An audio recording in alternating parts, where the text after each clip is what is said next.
أعوذ بالله من الشيطان الرجيم بسم الله الرحمن الرحيم إن الحمد لله نحمده ونستعينه ونستغفره ونعوذ بالله من شرور أنفسنا ومن سيئات أعمالنا من يهديه الله فلا مضل له ومن يضلله فلا هادي له وأشهد أن لا إله إلا الله وحده لا شريك له وأشهد أن محمدا عبده ورسوله صلى الله عليه وعلى آله وأصحابه وتابعيهم أجمعين. Barcha maqtovdonlar, hurmatlilar, tubanchiliklarimiz alamlarni yo'qdan bor qilib, ularni har doim tarbiyalab turuvchi, yolg'iz bir ibodat qilirga loyiqli zot Alloh taolagagina tegishli. Biz Allohni g'ina maqtaymiz, ondan g'ina yordam so'raymiz, ondan g'ina yorliqovni yalvaramiz. Nafslarimizni buzuqligidan, amallarimizning nashardan biz Alloh taolaga sığınamiz. Kimni Alloh taolo o'zining keng rahmati bilan to'g'ri yo'lga ko'ndirsa, uni hech kim adashtirmas. Kimni Alloh taolo adilligi bilan dindan bizdirsa, iymonsiz qilsa, uni hech kim hidoyatga ko'ndirmas. Shahidlik bilan Allohdan boshqa iloh yo'q, yolg'iz ul uning tengdoshi yo'q. Shahidlik bilan Muhammad Mustafa sallallohu alayhi va sallam Alloh taolaning quli ham elchisi ekanligini, aning ahli beyti, sahabalarga, tabiinlarga ham to'g'ri yo'ldan boruvchi barcha mu'min musulmonlarga Alloh taolaning salomlari, rahmatlari ham barakatlari bo'lsa edi. Alhamdulillah, Alloh Rabbimiz dunyoni fani qilgan, ya'ni o'tishi. Kullu man 'alayha fan va yabqa wajhu robbika zul jalali wal ikram deb Alloh taolo aytadi. Ya'ni yerda bo'lgan butun bir fani, o'tishi, bitishi diye.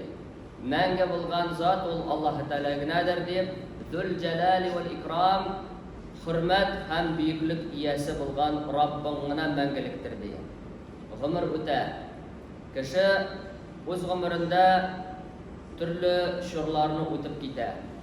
Kichkina bo'lgan bu o'sish yog'idan qaraganda ana qarında bo'lgan sho'rnida o'ta, Alloh yozgan bo'lsa, tug'ib bola bo'lgan vaqtlarida o'ta, yosh o'smir vaqtlarida o'ta, har birimizning da esindadir. Anilarimizga jetaklashib birinchi klassga borganlarimizda ansida o'ta. Har birimizning da esindadir. Endi uylanganlar qachon birinchi taqdir nikohda o'tirganing, birinchi balangni qo'lingga tutganing ansida o'tgan. Ham bu dünyada yozgan bo'lsa, elhamdülillah umrni bersa, farklı günlerinde ko'rasimiz bor. Bo'lsa o'sish sho'rlari yog'idan qaraganda, ikkinchi yoqdan qaraganda, ruhiy yoqdan qaraganda, shulay o'zining sho'rlari bor. Amr ibn al-As radhiyallohu anhu eng buyuk sahobalarning birisi, Rasululloh sallallohu alayhi vasallam yanına ol 7-hijriy yilligina qo'shilgan. Ana endi ayta turgan bo'lganlar g'arablarning eng zo'r o'sish olgan kishilarning birisi deb. Balag'a, ya'ni shusha til yog'idan da uning so'z bilan da u kishiga yetkira ola turgan bo'lgan, siyosiy bo'laroq da boshi bitniq yaxshi ishlagan kishi. Lekin Peygamberimiz sallallohu alayhi vasallamga ul 7-hijriy yilligina qo'shiladi. Ya'ni 20 yil bo'yi Rasululloh sallallohu alayhi vasallam islomga chaqiruvina qaramasdan, ul 20 yil bo'yi dindan yirag'aygan holda yashaydi. Ulg'ina tugul, ul islom diniga qarshi kurashib yashaydi. Peygamberimiz sallallohu alayhi vasallamning sahabalari birinchi, ikkinchi hijratni Habashi yoqlarni Efiopiyaga qilganda da ana Qurayshi Makka mushriklari jibaralar Najashi bilan suylashirgan. Najashi shusha Efiopiyaning yetakchisi bo'lar bitdi. Ularning tituli bo'lar, darajasi bo'lar. Shuning yanına jibaralar musulmonlarga qarshi hayla qurga. Ul anda Abdullah ibn Rabi'a degan kishi bilan bora, aning ul angamasi shul xatli usto etib, nashlaytib, urib g'inasidi musulmonlarga qarshi haylani. Lekin aytalar kishilar de islom qabul etdi diye, Amr ibn al-As iymon keltirdi diye. Ya'ni uzoq fikrlagandan so'ng islom dinining haq ekanligini Alloh taolo uning yuragini ocha, ol anga tushuna hamul iymon keltirdi diye. Hamnaşı Amr ibn al-As radıyallahu anhu arkalı Allah Teala Müslümanlara bik köp jiңулар bire. Filistin jirlerinde ol yaulap alan, elhamdülillah Mısır jirlerinde ol yaulap ala, anın arkalı Müslümanlara Allah Teala tapşıra. İslam dininde kılgan gamellere bik köp. Hamnaşı Amr ibn al-As radıyallahu anhu ölüm aldığından özünün uluna söyleyip. Oğlum diye, men öz ömrümde 3 türlü halatni o'tdim diye. Öz-özümni tanıgan, öz-özümni bilgen şuradan berdi diye. 3 türlü halat, 3 türlü şurni o'tar. Birinchisi kafir edim diye. Allah Teala'ni tanımadım, onun ilçesine ışanmadım, yani ona karşı kurashdim, dinin kabul etmedim, dinine her türlü kirdeler kılarga kitledim, Müslümanlara karata zulüm kıldım deyip anlata, yani birinchi şur, imansız vakit diye kafir bulgan vakit diye. Hem şul vakitte o'lgan bo'lsam, Allah Teala menga cehennem o'tin vacib qilgan bo'lar edi diye. Cehennem o'ti menga tiyish bo'lgan bo'lar edi diye. İkinci şuram benim şol diye, men Rasulullah sallallahu aleyhi ve sellem'ni ko'rdim, ona baygat berdim, ant berdim, iman kabul ettim diye. Hem mana şol vakitte o'lgan bo'lsam diye, kishilar aytirlar edi, nindi yaxshilikka erishdi Amr diye. Yaxshilik bilan, xayrlik bilan islom dinini qabul etdi, xayrlikda ol o'ldi deb aytdi diye. Lakin ul shurda da ularga nasib bo'lmadi deb anglata endi. Üçüncü şuram menim şol bo'ldi diye, men islom dinida, yani islom dinini qabul etgandan so'ng Payg'ambarimiz sallallohu alayhi vasallam vafot bo'lgandan so'ng narsanidir qildim diye, narsalardir ishladim, yangi amallar qildim, ham men bilmayman diye. Bu ishim menga foydaga ketirmikan, menga qarshi bo'larmikan diye. Yani mana shulay deb fikr yurta kishi, ham shunlab da musulmon kishining de bu shurlari bilan. Eng birinchisi albatta ko'pchilik uchraqda biz bitinda alhamdulillah tug'andan beri musulmon deb sanasak da o'zimizni amal ibodat masalasine so'ngroq keldik. Kimdir 17da keldi, kimdir 27da, kimdir 37da, kimdir 47da, kimdir 50da keldi.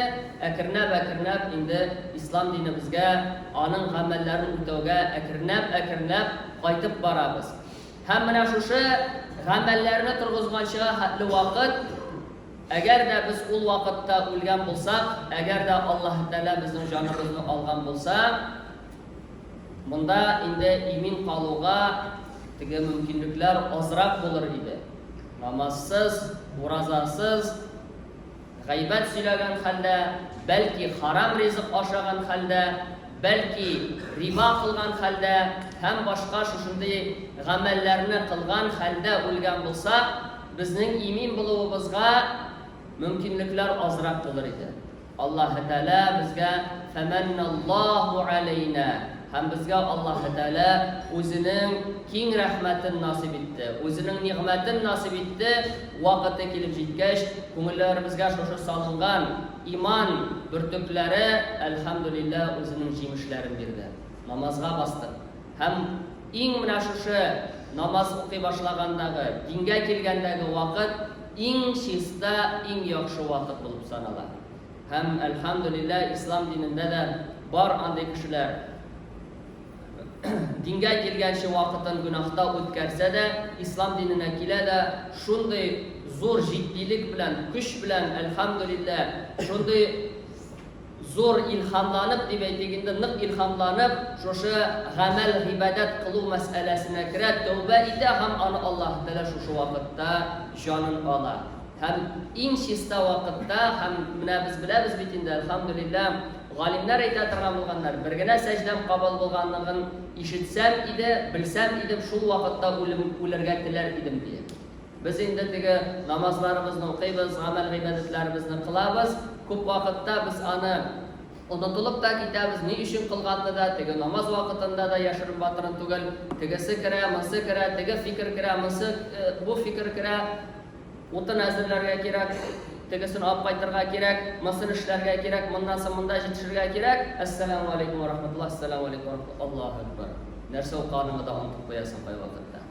Ham alhamdulillah Alloh subhanahu va taolo ibodat qilganda mana shu ta'min beru ни өчен, кем ризалыгы өчен кылганлыгыңны аңлау һәм менә шу дәрәҗәгә ирешү Аллаһ Тәгаләнең нигъмәте. Гамр ибн ал-Гас әйтә, нәрсә ди? Мин ди ислам динен кабул иткәч, Пәйгамбәрбез саллаллаһу алейһи ва сәлләмгә бәйгать биргәч ди, кешеләр арасыннан иң уялчаны мин булдым Пәйгамбәребезгә карата ди.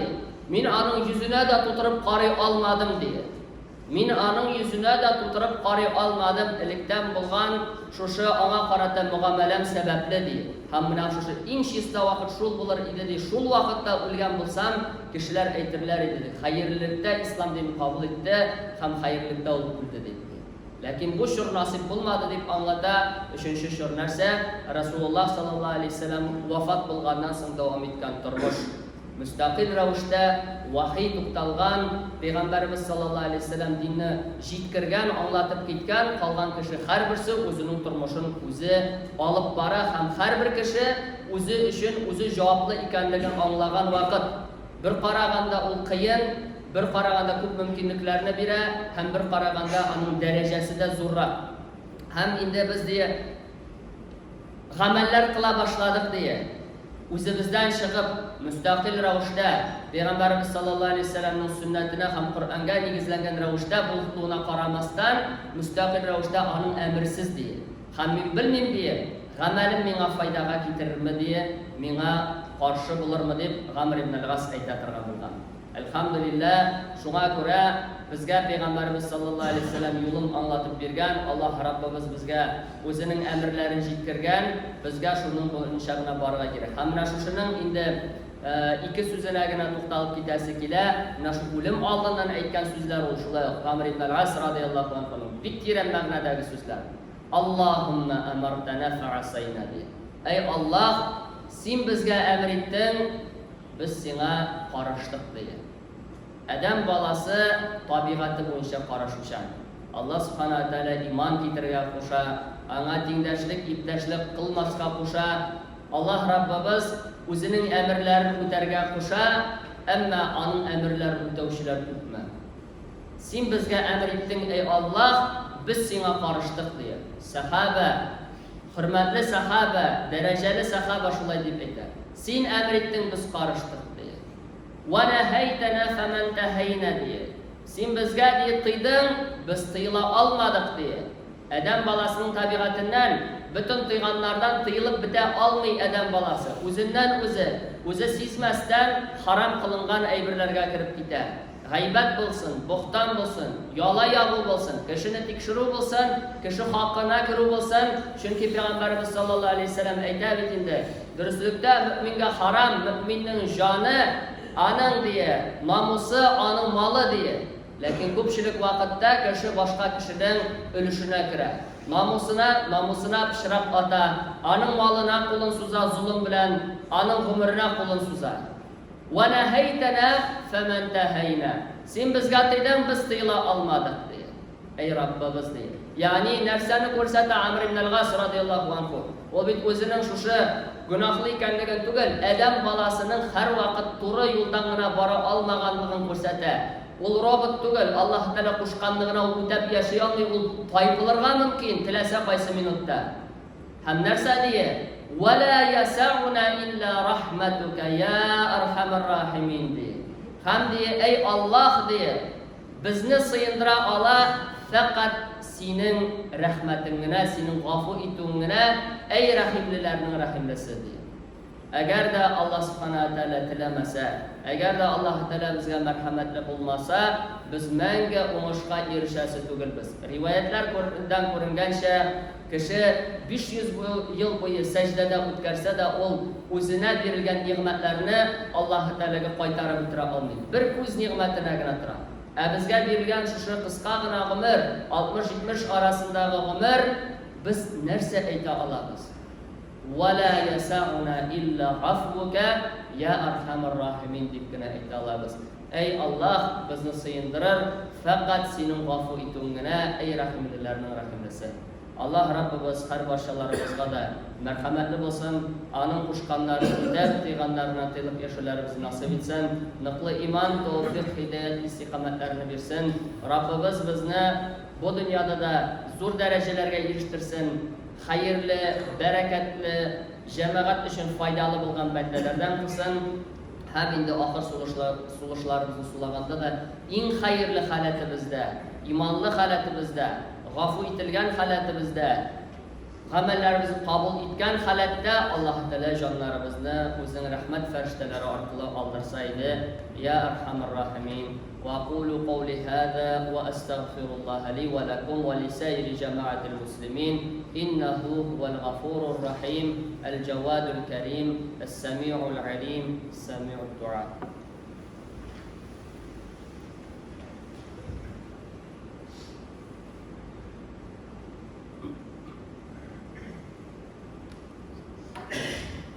الحمد لله رب العالمين حمدا كثيرا طيبا مباركا فيه كما يحب ربنا ويرضاه، والصلاة والسلام على عبده ورسوله محمد وعلى آله وأصحابه وتابعيهم أجمعين.